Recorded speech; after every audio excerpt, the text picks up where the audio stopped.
সোমবার দিনটি ভগবান শিবকে উৎসর্গ করা হয়। এই দিনে ভোলেনাথের বিশেষ পুজো করা হয়। মানুষের বিশ্বাস, ভোলানাথ অত্যন্ত ভক্তবৎসল এবং ভালো মনে মহাদেবের পুজো করলেই তিনি সন্তুষ্ট হয়ে যান।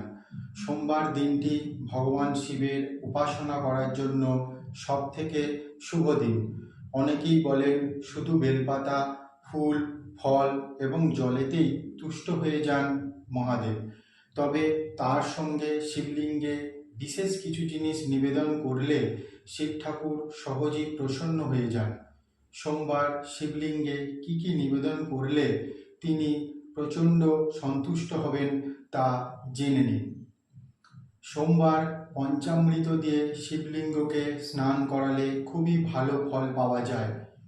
এরপর শিবলিঙ্গে চন্দন এবং ভস্ম নিবেদন করতে হবে। তার উপর বেলপত্র, ধুতুরা এবং স্বামীপত্র নিবেদন করলে শিব প্রসন্ন হন এবং ঘরে সুখ ও সমৃদ্ধি বর্ষিত হয়। সোমবার রুদ্রাভিষেক করাও খুব ভালো। বিভিন্ন ইচ্ছা পূরণের জন্য বিভিন্ন জিনিস দিয়ে ভগবান শিবের রুদ্রাভিষেক করা হলে বিশ্বাস করা হয় যে তিনি সমস্ত মনোবাঞ্ছা পূর্ণ করে দেন। ঘি দিয়ে শিবলিঙ্গের অভিষেক করলে সন্তানের সুখ প্রাপ্তি হয়। অন্যদিকে গঙ্গাজল দিয়ে অভিষেক করলে দুঃখ, পাপ, যন্ত্রণা থেকে মুক্তি পাওয়া যায়। সোমবার আখের রস দিয়ে শিবলিঙ্গে অভিষেক করা খুবই শুভ বলে মনে করা হয়। এতে ভোলানাথ সহজেই খুশি হন বলে বিশ্বাস করা হয় এবং তিনি ভক্তের সমস্ত ইচ্ছা পূরণ করে দেন। সোমবার শিব মন্দিরে প্রদীপ দান করলেও ভোলানাথ ভক্তদের ওপর আশীর্বাদ বর্ষণ করে যান। বিশ্বাস করা হয় এদিন কাঁচা চালের সঙ্গে কালো তিল মিশিয়ে দান করলে পিতৃদোষ দূর হয়ে যায়। সোমবার শিবলিঙ্গে প্রিয় জিনিসগুলি নিবেদন করার পর ওম নমঃ শিবায় মন্ত্রটি 108 বার জপ করা খুবই শুভ।